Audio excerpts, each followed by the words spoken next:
My name is Megan Walker, and at 27 years old, I never expected to be seated in my parents' garage during their 30th anniversary party. I spent weeks finding the perfect gift. A custom photo album with restored vintage pictures from their early years together. When I arrived early to help set up, everything seemed normal until dinner time. That was when my mother pointed to a folding chair next to the lawnmower and said, "It's just for extended family." I looked around in disbelief. Everyone else had a proper seat. Even my cousin Kyle, who stole their antique silver last Christmas. So I picked up my carefully wrapped gift, turned around, and said two words that changed everything. If you've ever felt like an outsider in your own family, hit like and subscribe. My story might just give you the courage to finally stand up for yourself when enough is enough. Growing up in Millfield, a small town where everyone knew everyone, family meant everything. Our home was always the gathering place for holidays, birthdays, and especially my parents' anniversary celebrations. My father James would string lights across the backyard, and my mother Patricia would prepare a feast that could feed twice the number of guests. These were magical evenings filled with laughter, stories, and the sense that I belonged to something special. For their 30th anniversary, I wanted to give them something meaningful. Not just another gift card or flower arrangement. I spent weeks visiting antique shops, searching for old photographs from their early years. When I found a collection of faded pictures from their honeymoon and early married life, I hired a photo restoration expert to bring them back to life.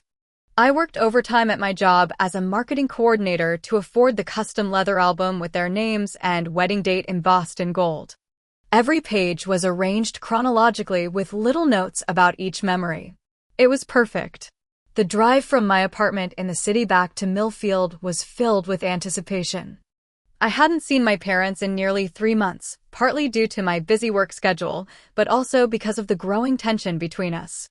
Ever since I chose to attend college out of state rather than the local community college, there had been a subtle shift in our relationship. When I accepted a job in the city instead of coming back home, the disappointment was palpable in their voices during our weekly phone calls. My boyfriend David tried to reassure me as I packed for the weekend trip. "They're your parents, Megan. They love you. This will be a great chance to reconnect," he said, helping me wrap the photo album in silver paper with a blue ribbon, my mother's favorite color. "I know," I replied, but the knot in my stomach said otherwise. "It's just that Andrew always seems to be the golden child now." My brother Andrew, 2 years younger than me, had followed the expected path.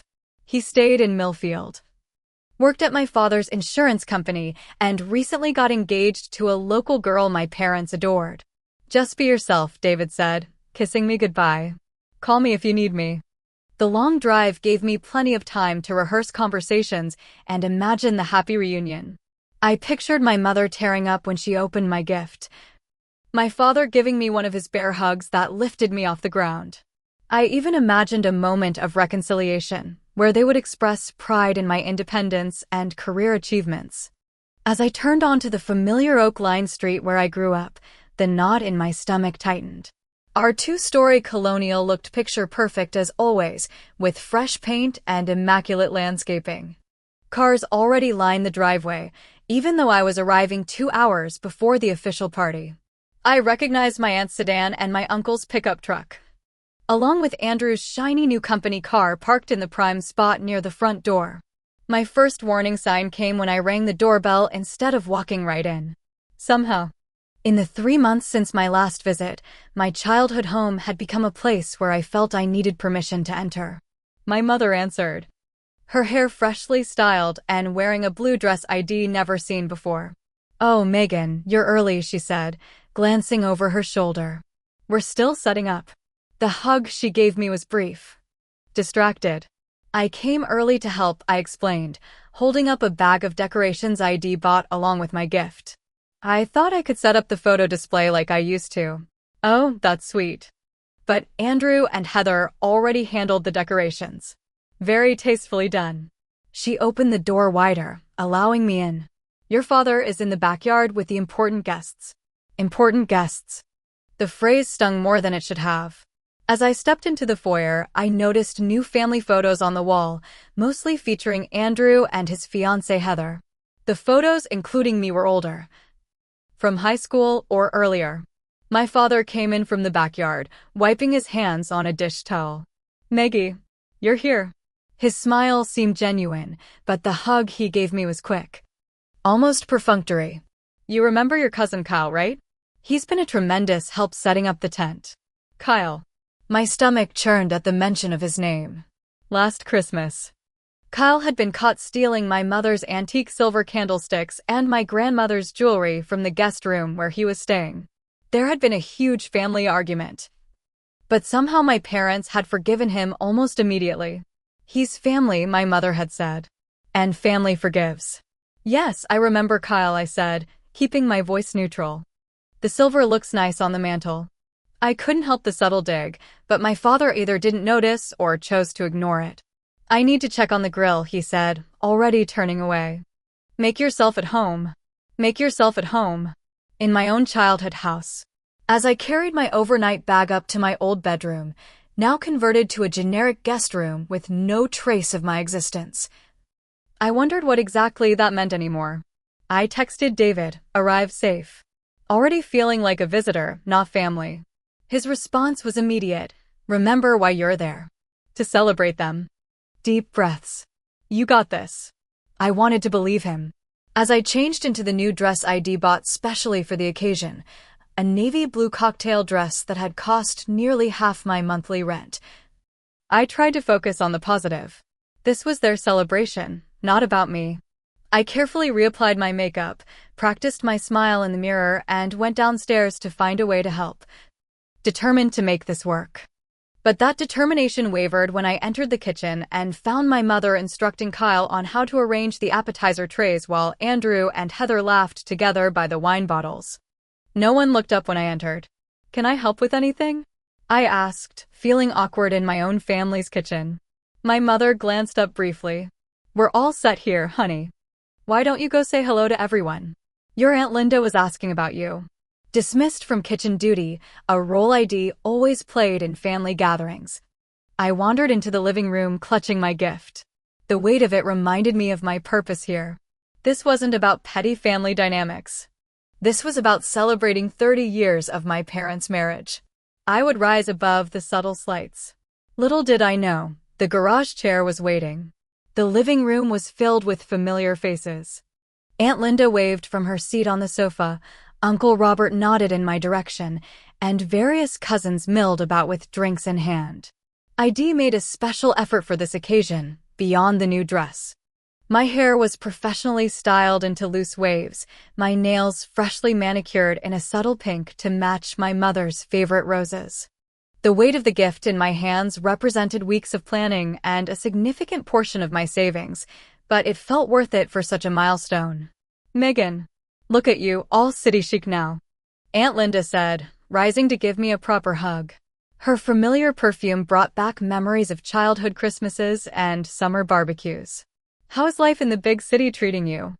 Before I could answer, Andrew appeared at my side, his arm draped casually around his fiancée Heather. "Probably too busy to call home regularly," he said with a smile that didn't reach his eyes. "Some people forget where they came from." "I've been busy with work," I explained, trying to keep my tone light. "The Wilson account has been taking all my time, but it's going to be a big win for the agency." "Agency jobs," Andrew shook his head. "All that stress for what? Dad would still hire you at the firm in a heartbeat. Wouldn't he, Heather?" Heather nodded enthusiastically. "James says that all the time. Just last week at dinner he mentioned how the client relations department could use someone with your background." "Dinner last week?" "A family dinner I hadn't been invited to." I swallowed the hurt and changed the subject. "The house looks beautiful. Did Mom change the living room curtains?" "Oh yes, Heather helped pick those out," Aunt Linda said. "She's got such a good eye for design. She's been helping your mother redecorate room by room." Another piece of family life that had proceeded without me. I clutched my gift tighter and excused myself to find my mother.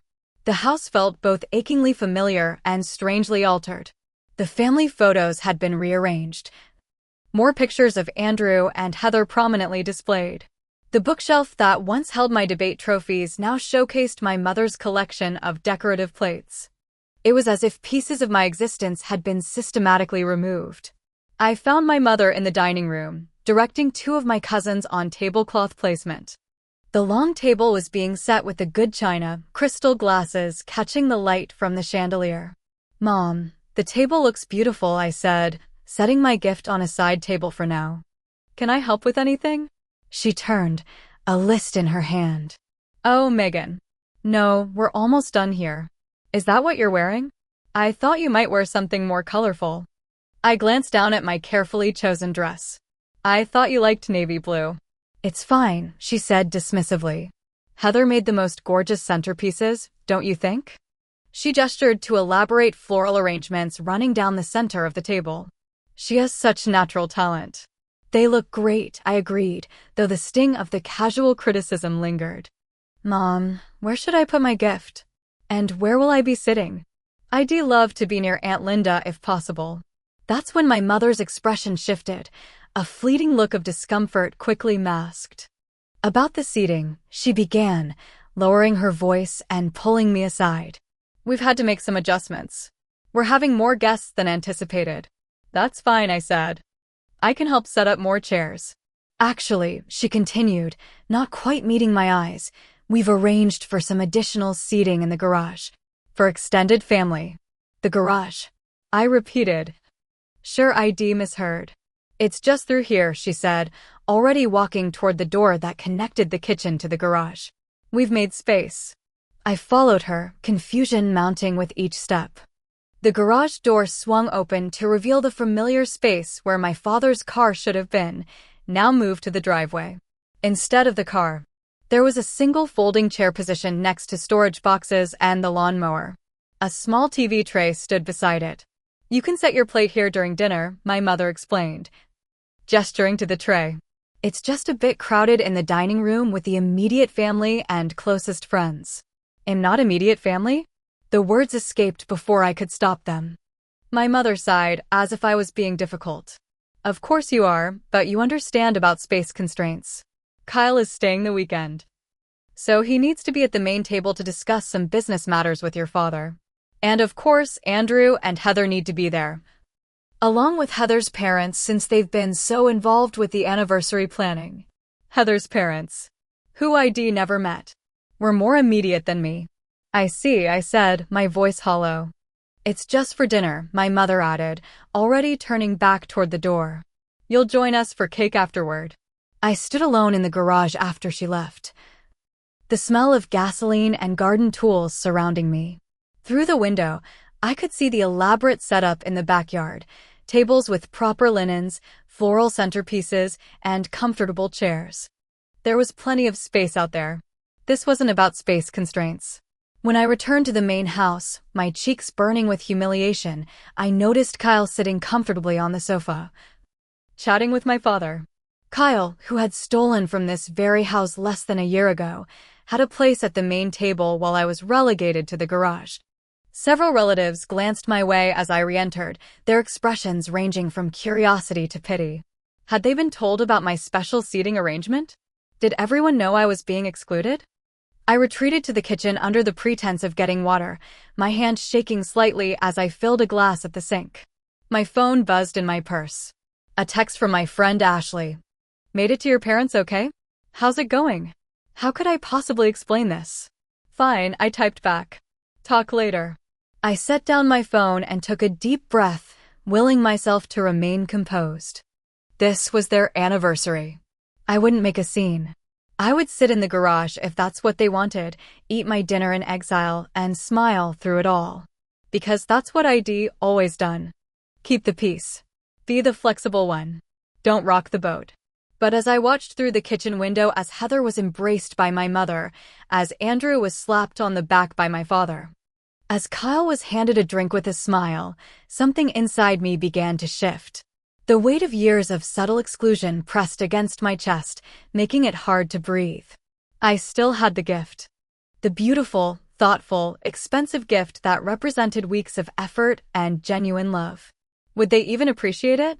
Or would it be acknowledged with a quick thank you before the conversation turned back to Andrew's recent promotion or Heather's wedding plans? My phone buzzed again. David this time. How is everything? I couldn't bring myself to answer.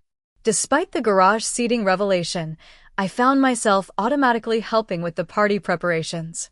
Years of family gatherings had programmed certain behaviors into me, and I moved through the kitchen arranging cheese platters and filling ice buckets with a practiced hand. My mother fluttered around, checking her list and occasionally giving directions, but mostly leaving me to work independently while she consulted with Heather about the dessert presentation. You always were good at making things look nice, Aunt Stephanie said, appearing beside me as I arranged strawberries around a chocolate dip. Her kind eyes held a question she didn't voice. Thanks, I replied, focusing on the task.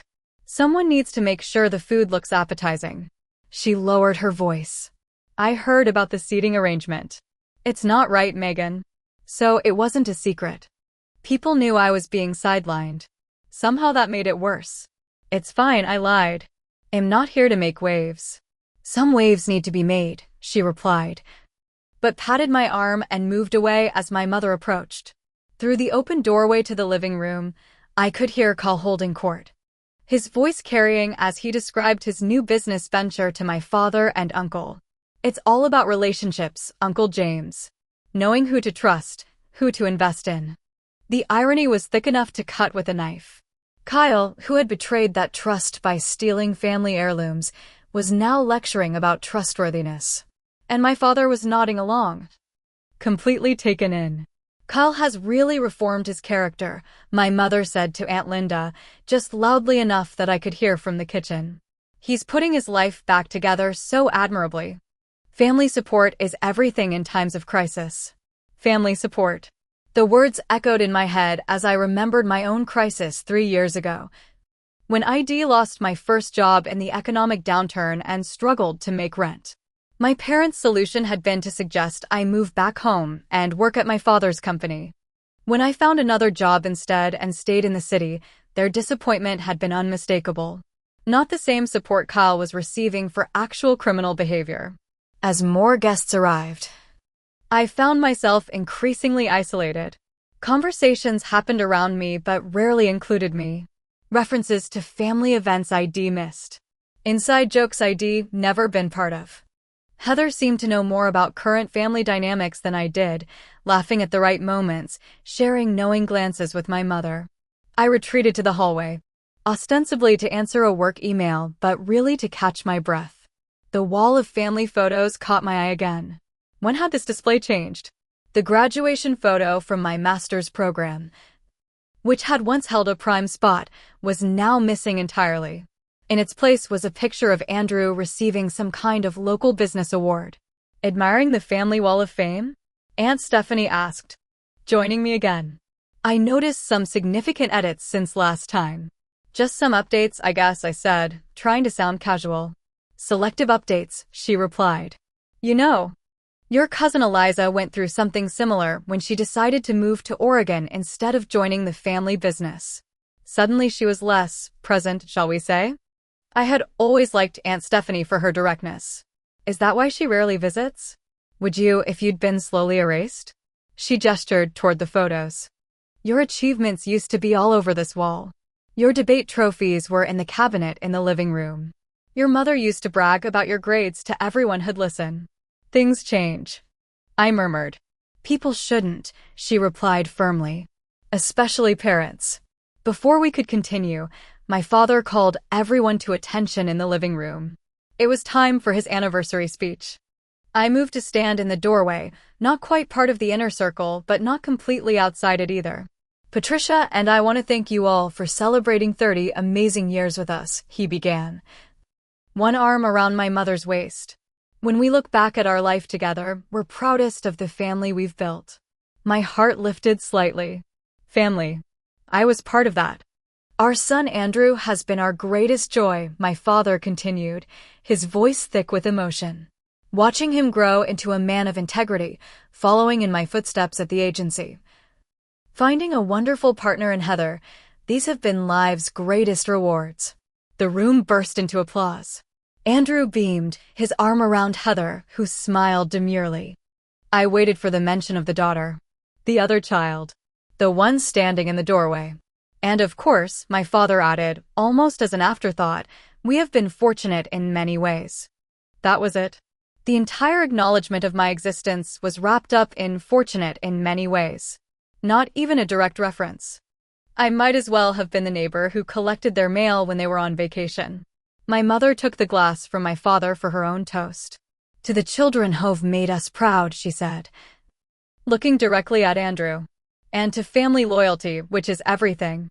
The weight of those words settled over me like a shroud. Family loyalty. The unspoken accusation was clear. By choosing my own path, I had somehow been disloyal. By building a life independent of them, I had failed some crucial test. As guests clinked glasses and sipped champagne, I felt a strange clarity descend. This wasn't new. This treatment wasn't a recent development because of some specific action I'd taken. This pattern had existed throughout my life. Just in subtler forms. The constant comparisons to Andrew. The dismissal of my interests that didn't align with family traditions. The conditional nature of their approval. My father approached me afterward, champagne glass in hand. Nice party, isn't it? He asked, his expression hard to read. Lovely, I agreed automatically. Dad, in your speech. Yes? He seemed genuinely oblivious. Nothing, I said, swallowing the hurt. The photo album I brought, I think you'll really like it. He nodded, distracted by someone calling his name. Looking forward to it. Oh, I think your mother needs me. And he was gone, moving through the crowd toward where my mother stood with Heather's parents. The dinner bell rang a moment later. My mother's crystal chime calling everyone to the table. As guests began moving toward the dining room, Andrew caught my eye across the room and called out loudly enough for several people to hear. Megan, your spot's in the garage, right? Do you need help finding it? His tone was light, joking, but the words landed like a slap. A few people laughed uncomfortably. Others looked away. Embarrassed. I stood frozen, the humiliation washing over me in a hot wave. Thanks, Andrew. I think I can find the lawnmower on my own, I replied, trying to match his light tone but hearing the strain in my voice. I made my way through the kitchen, past the busy servers my mother had hired for the evening, and pushed open the door to the garage. The single folding chair waited beside the TV tray, exactly as before. Now it seemed even more pathetic, a visual representation of my place in the family hierarchy. I sat down heavily, still holding my gift. Through the small window, I could see the dining room, the beautiful table settings, the family gathered in their finery. Kyle was seated near my father, gesturing animatedly. Andrew and Heather sat across from them, my mother beaming at whatever Heather was saying. A server appeared with a plate for me, smiling apologetically as she set it on the TV tray. Can I get you something to drink? She asked, her discomfort evident. White wine, please, I said. Actually, make it a double. As she left, I stared at the plate of food growing cold in the chilly garage. The noise of conversation and laughter drifted through the door, which had been left slightly ajar. I pulled out my phone and finally texted David back. You wouldn't believe where they have me sitting. The garage was cold despite the summer evening outside. The single overhead bulb cast harsh shadows across the concrete floor and illuminated years of accumulated storage boxes, gardening equipment, and forgotten holiday decorations. My dinner sat mostly untouched on the TV tray, the salmon and roasted vegetables having lost their appeal in this setting. My phone buzzed with David's response. Where are you sitting? I snapped a quick photo of my surroundings and sent it to him. His reply was immediate. Are you kidding me? In the garage? Megan, this is completely unacceptable. Apparently I'm extended family now, I typed back. Kyle gets the dining room. You know, the cousin who stole from them last Christmas. This is insane. You should say something. My friends Ashley and Lauren joined the text conversation when I added them to the group.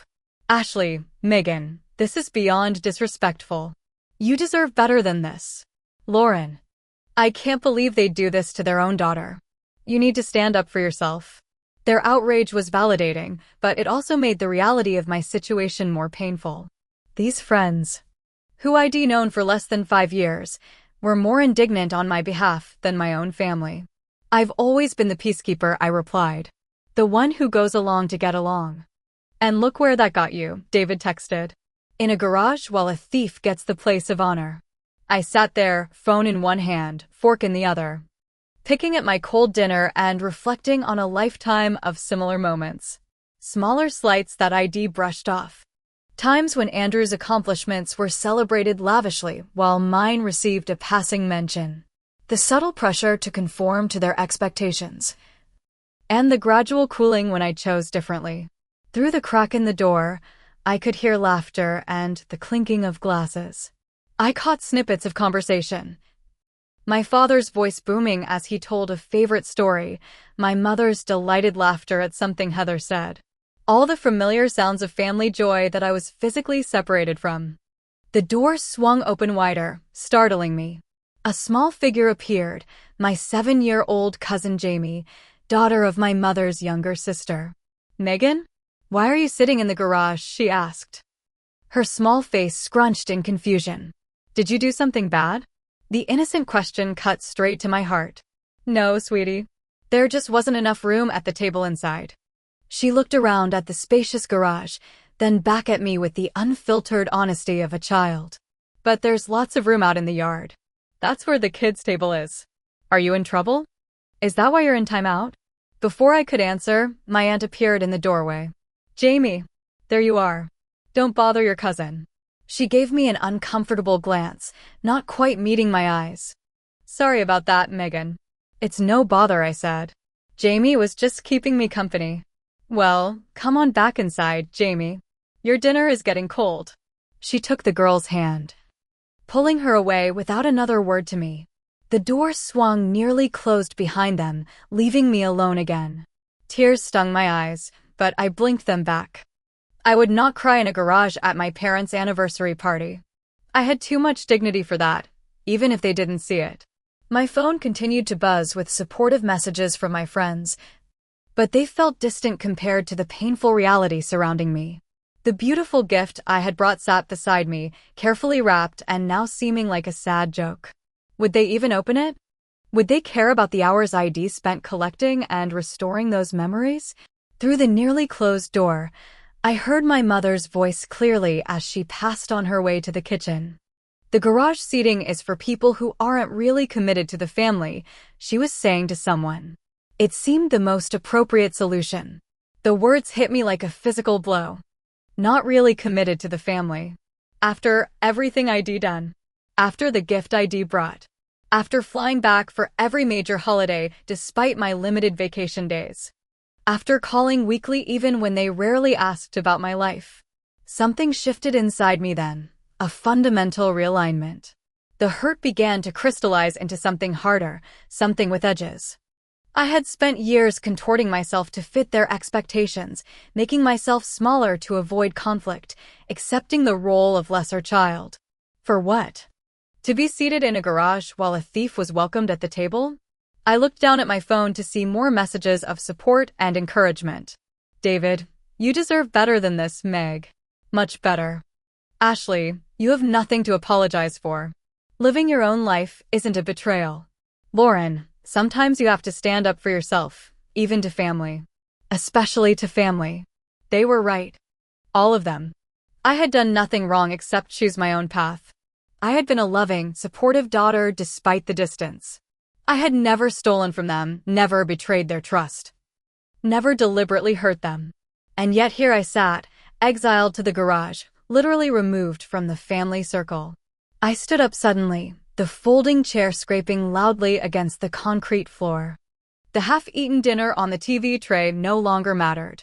What mattered was my self-respect, which had been slowly eroding with each slight, each dismissal, each unspoken comparison to Andrew. My hands were steady as I picked up the carefully wrapped gift.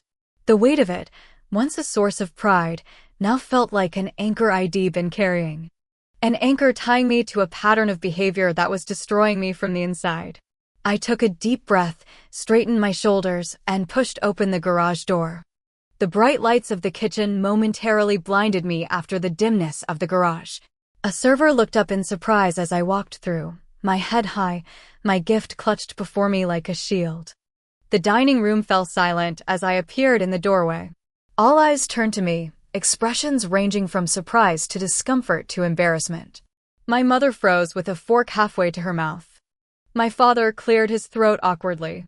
Andrew stared, his usual smirk faltering at whatever he saw in my face. In that moment of complete silence, standing on the threshold between exclusion and confrontation, I felt a strange sense of calm. The years of seeking approval, of making myself smaller, of accepting the unacceptable, all fell away. What remained was a clarity I hadn't felt in years. I was done being the daughter in the garage. The silence in the dining room was absolute as I stood in the doorway, the weight of my gift heavy in my hands. 20 pairs of eyes stared at me, forks paused midair, conversations halted mid-sentence. My mother recovered first, her social graces kicking in automatically. "Megan, is something wrong with the seating in the garage?" she asked, her voice artificially light. "Did you need something?" "Yes. Something is wrong with the seating in the garage," I replied, my voice steady despite the pounding of my heart. "The problem is that a minute." Another beat of uncomfortable silence. My father shifted in his chair but said nothing. Kyle looked down at his plate, suddenly very interested in his asparagus. "This isn't the time, Megan," my mother said, her smile strained. "We're in the middle of dinner." "I'm aware of that," I said. "I'm also aware that I'm the only person eating dinner next to a lawnmower while a family member who stole from you sits at the main table." Several gasps rippled through the room. Kyle's face flushed red. My mother's smile disappeared entirely. "Megan," she hissed, "you're creating a scene at our anniversary celebration." "I'm not creating anything," I replied, taking a step into the room. "I'm simply pointing out what already exists. A family hierarchy where some people are immediate and some are extended. Where loyalty is defined by proximity and conformity, not by love or respect." My father finally found his voice. "Now wait just a minute." "No, Dad. I've waited years. I've waited through missed phone calls and forgotten achievements. I've waited through Andrew's promotions being celebrated while my career was treated as a phase I'd grow out of. I've waited through Kyle being instantly forgiven for theft while I'm punished indefinitely for the crime of building my own life."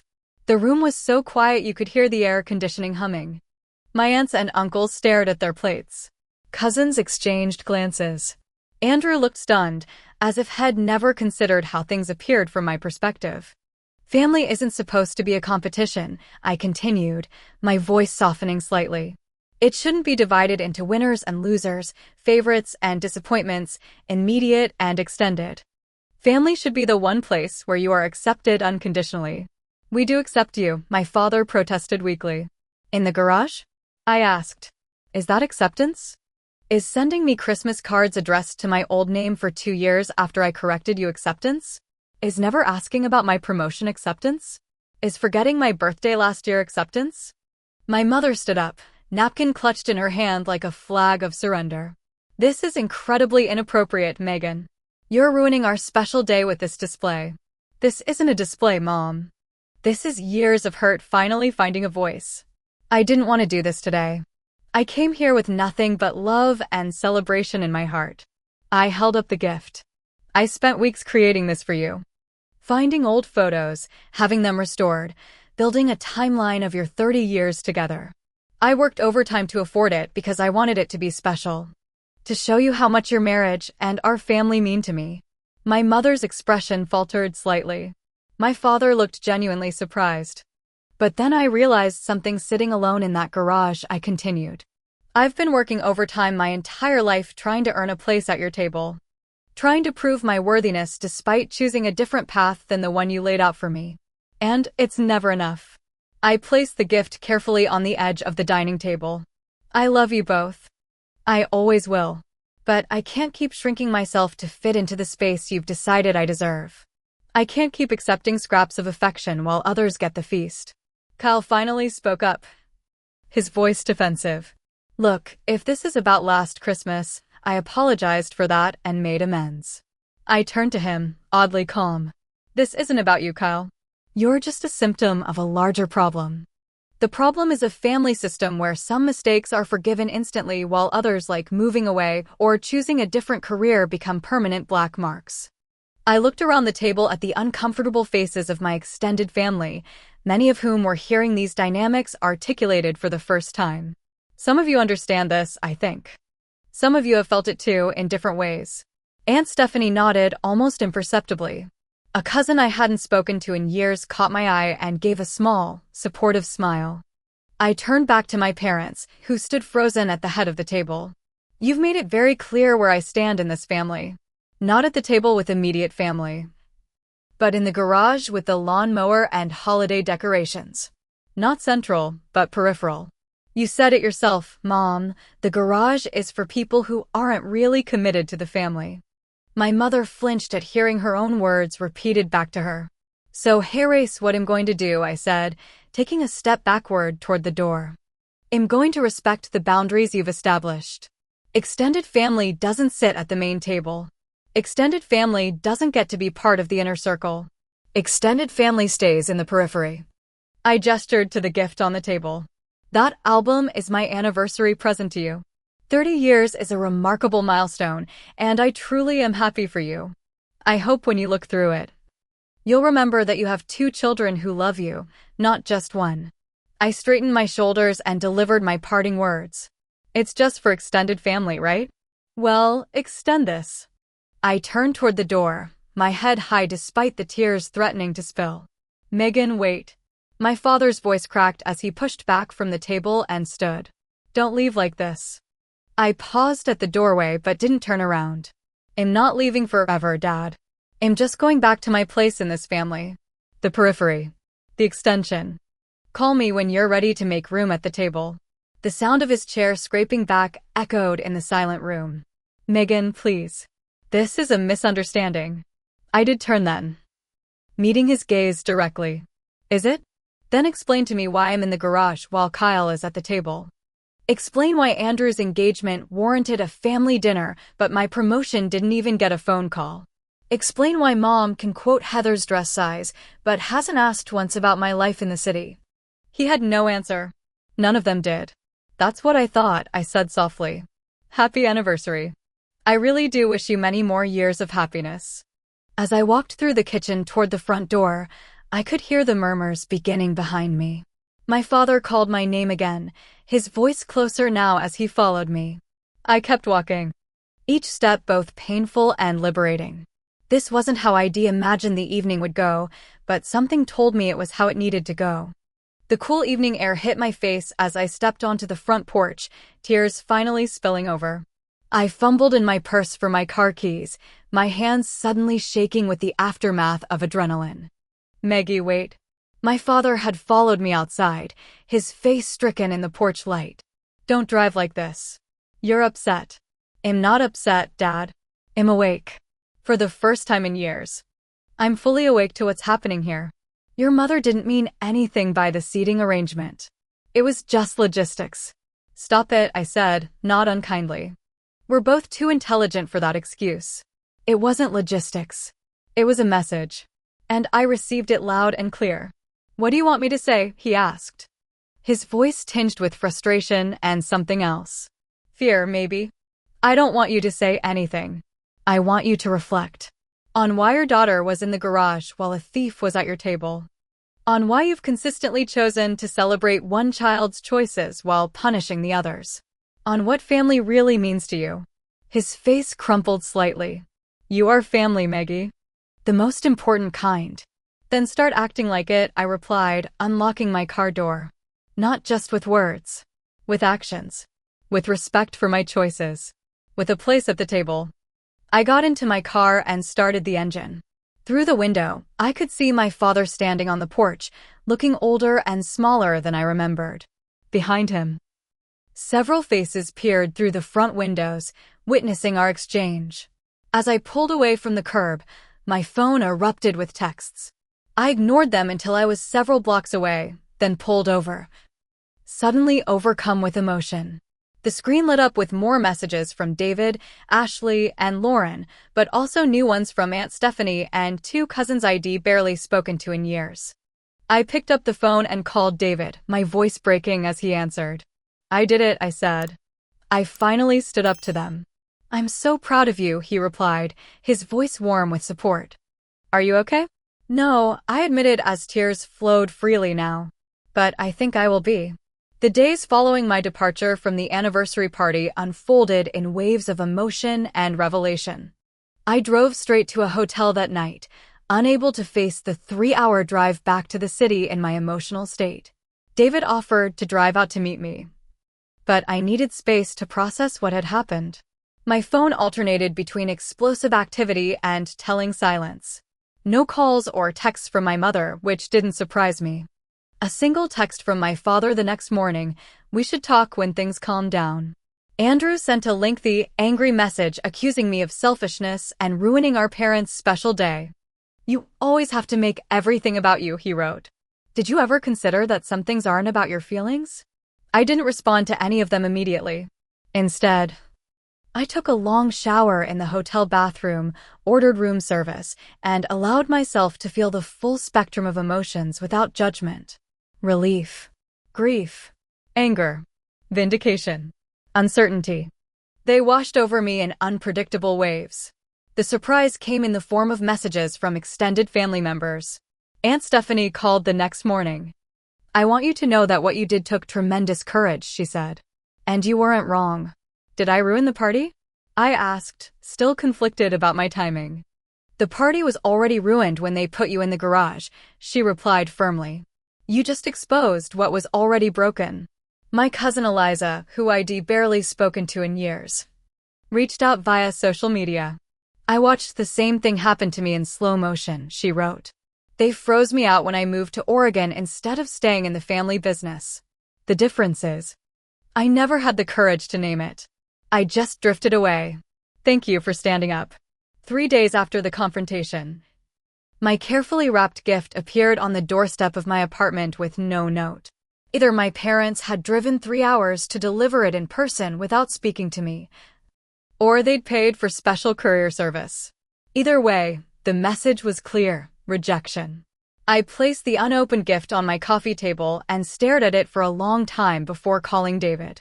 They returned the album, I said when he picked up. Without opening it? The outrage in his voice was comforting. Apparently. Should I feel bad that I'm not even surprised? No. You should feel validated that you've been right about them all along, he replied. This just proves your point. Ashley and Lauren came over that evening with wine and takeout. As we sat in my living room, the returned gift sitting like an accusation on the table, they helped me process the experience. I've been thinking about this all week, Ashley said, refilling my glass. What you're grieving isn't just this specific incident. It's the fantasy of who you thought your parents were or who you hoped they could be. She was right. I'd spent years making excuses for their behavior, interpreting their actions in the most generous light possible. The garage seating had finally made that impossible to continue. What do I do now? I asked. I can't pretend it didn't happen. I can't go back to the way things were. You don't do anything, Lauren said firmly. The ball is in their court. You set a boundary. Now you wait to see if they can respect it. The weeks that followed brought new challenges. I threw myself into work, finding comfort in the structured environment where my contributions were recognized and valued. My boss noticed my increased focus and commented positively on my performance, unaware of the personal turmoil fueling my productivity. A month after the confrontation, my father called.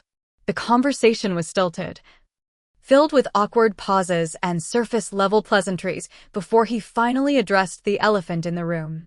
Your mother is still upset about what happened, he said. As if that explained everything. I'm still upset about being seated in the garage, I countered. It wasn't meant to hurt you, Megan. It was just a seating arrangement. I closed my eyes, feeling the familiar frustration. Dad, if it was just a seating arrangement, why was I the only one in the garage? Why was Kyle at the main table? Kyle is going through a difficult time, he began. So, his difficult time matters more than my dignity? This is exactly the problem, Dad. There's a clear hierarchy in this family, and I'm at the bottom of it. More silence. Then, we miss you. Meggie. The nickname, once comforting, now felt like manipulation. I miss the parents I thought I had, I replied honestly. The ones who would never put their daughter in a garage while celebrating a thief. The conversation ended with no real resolution, just a fragile truce. Similar calls followed over the next few weeks, each one circling the same territory without making progress. In September, nearly 2 months after the confrontation, my mother finally called. "Thanksgiving planning has begun," she said after minimal pleasantries. "We'd like you to come home." "Will I be in the dining room this time?" I asked, unable to keep the edge from my voice. "Megan, this attitude isn't helpful. We're trying to move forward as a family." "Moving forward requires acknowledging what happened, Mom. Not just sweeping it under the rug and pretending everything is fine." "I'm extending an olive branch here," she said, her frustration evident. "With conditions," I noted. "The condition being that I behave appropriately and don't mention the garage incident." "Is it too much to ask for harmony at Thanksgiving?" "No, but harmony comes from resolution, not suppression. I can't pretend everything is fine when nothing has been addressed." In the end, I declined the Thanksgiving invitation and suggested family therapy instead. My mother dismissed the idea immediately. "We don't need a stranger telling us how to be a family," she said before hanging up. For the first time in my life, I spent Thanksgiving away from my biological family, instead accepting an invitation to join David's family gathering. The contrast was illuminating. His parents asked genuine questions about my work and listened to the answers. His sister shared the spotlight easily, neither competing for attention nor fading into the background. It wasn't perfect, no family is, but the baseline of respect and equality was palpable.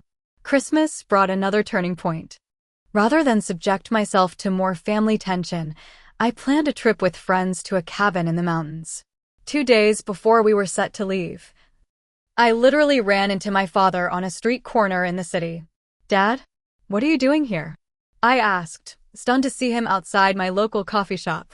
He looked equally surprised, though something in his expression made me wonder if this accidental meeting was entirely coincidental.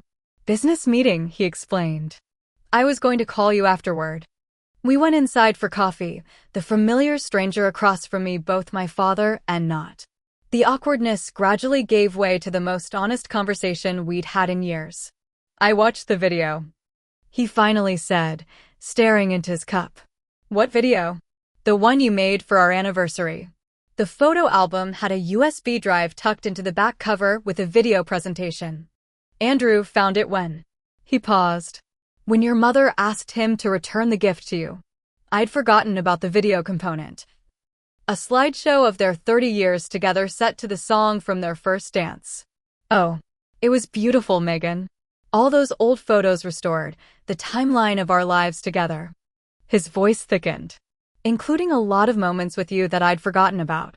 "I spent weeks on it," I said simply. "I know that now. And I'm sorry we didn't open it that night. I'm sorry about a lot of things." He looked up, meeting my eyes directly. "Your mother and I have been talking." "About what you said." "About the garage and everything it represented." And you weren't entirely wrong. We've been unfair to you, holding you to a different standard than Andrew or even Kyle. I didn't see it until you named it. It wasn't a complete acknowledgement, but it was more than I'd expected." "Thank you for saying that." "Your mother is having a harder time with it," he admitted. "But she's trying. We both are. Would you consider family counseling? Just to help us communicate better?" The question I'd raised months ago, now coming from him. Progress. "Yes," I said. "I think that would be a good start." 6 months after the garage confrontation, I found myself sitting in a comfortable office with my parents, our third family therapy session underway. The path to this point had been neither straight nor smooth. After my father's request for counseling, it had taken another month of careful negotiation to find a therapist everyone could agree on and schedule the first appointment. Those initial sessions were tense, filled with defensive posturing and old communication patterns reasserting themselves. My mother initially framed the garage incident as a simple misunderstanding blown out of proportion by my sensitivity. My father vacillated between acknowledging the problem and minimizing it. I struggled to express my feelings without falling into accusatory language. Dr. Winters, our therapist, skillfully guided us through the minefields of family dynamics. What I'm hearing, she said during a breakthrough moment in our second session, is that this incident with the garage seating was actually the culmination of years of feeling undervalued, Megan. And Patricia and James, you're having trouble seeing the pattern because each individual instance seemed minor to you. My mother had started to protest, but then stopped herself. A new behavior that gave me hope. I never intended to make Megan feel less important than Andrew, she said finally. But I can see how our actions might have conveyed that message. It was the first real acknowledgement, and it opened the door to more honest conversations. We began to explore the unspoken expectations that had shaped our family relationships. My parents' assumption that success meant following their predetermined path, my rebellion against those constraints, Andrew's compliance being rewarded while my independence was punished. Outside of therapy, I worked on establishing healthier boundaries. I accepted an invitation to Sunday dinner, but declined when my mother suggested I help Andrew with a work presentation. That's not a role I'm comfortable with right now, I explained, using the language Dr. Winters had helped me practice. Rather than the explosion I feared, my statement was met with simple acceptance. Another small victory. In my personal life, I found myself building what David called my chosen family, a network of friends who supported each other unconditionally. Ashley and Lauren remained steadfast allies, but I also reconnected with cousins like Eliza who had experienced similar family dynamics. These relationships, based on mutual respect rather than obligation, became a source of strength and perspective. For months after therapy began, I made the decision to give my parents the photo album again. This time on my terms. I invited them to my apartment for dinner, a neutral territory where we could interact as adults rather than falling into old parent-child patterns. I want you to have this, I said after we'd eaten, placing the carefully rewrapped gift on the coffee table. Not because I'm seeking approval, but because it's a genuine expression of my love for you and appreciation of your marriage. Whether you choose to keep it or return it is up to you, but I created it with love. My mother opened it this time, her hands trembling slightly as she turned the pages. My father leaned in close, both of them taking in the restored photos, the chronological arrangement, the small notations I'd added about significant dates and milestones. This must have taken so much time, my mother whispered, touching a particularly well-restored image of their honeymoon. And expense. It was worth it, I said simply. You're worth it. Her eyes met mine, genuinely seeing me perhaps for the first time in years. Thank you, Megan. This is the most thoughtful gift we've ever received. After they left, carrying the album with them, I felt a weight lift that I hadn't even realized I'd been carrying. The gift had finally been given and received in the spirit intended, not as a transaction or bid for approval, but as a genuine expression of love. The family dynamic continued to evolve in unexpected ways. Andrew, after initially defending our parents, began to see the patterns more clearly. Especially as he and Heather planned their wedding and faced their own conflicts about family expectations. During a surprisingly candid conversation, he admitted, I never realized how much pressure I put on you by being the good child. That wasn't fair. Kyle, interestingly, became less present at family gatherings once the preferential treatment faded. Without the spotlight of being the prodigal cousin, his interest in family connections seemed to diminish, revealing how much of his engagement had been about the attention rather than genuine closeness. On the one-year anniversary of the confrontation, I hosted a gathering at my apartment, a deliberate reclaiming of the date from pain to celebration. I invited both family and friends, creating a blended community that represented my whole life. My parents came, bringing a homemade dish rather than taking over the cooking as my mother might have done previously. Andrew and Heather attended, along with Aunt Stephanie and several cousins. David, Ashley, and Lauren mingled easily with my family, worlds colliding in a way that felt right rather than stressful. As I looked around my living room at this diverse gathering, I realized how much had changed in a year. The painful confrontation had broken open a family system that needed to change, creating space for more authentic relationships to form. The healing wasn't complete, such fundamental shifts take time, but we were moving in the right direction. My mother caught my eye across the room and raised her glass in a small, private toast. I nodded in acknowledgement, feeling the complex mix of love, hope, and cautious optimism that now characterized our relationship. We were learning to see each other as we truly were, not as projections of expectations or disappointments. The journey had taught me that self-respect must precede family harmony. That sometimes the bravest, most loving thing you can do is stand your ground and demand better treatment. That healing is possible but requires willing participants. And most importantly, that your worth isn't determined by your position in a family hierarchy, but by the authenticity with which you live your life. Have you ever had to stand up to your family for your own self-respect? What was the moment that finally pushed you to speak your truth? Share your experience in the comments below. Sometimes the most powerful thing we can do is let others know they're not alone in these family struggles. If this story resonated with you, please hit like and subscribe to support more stories of courage and healing. And remember, creating healthy boundaries isn't selfish, it's the foundation of truly loving relationships. Thank you for listening to my journey, and I wish you strength on yours.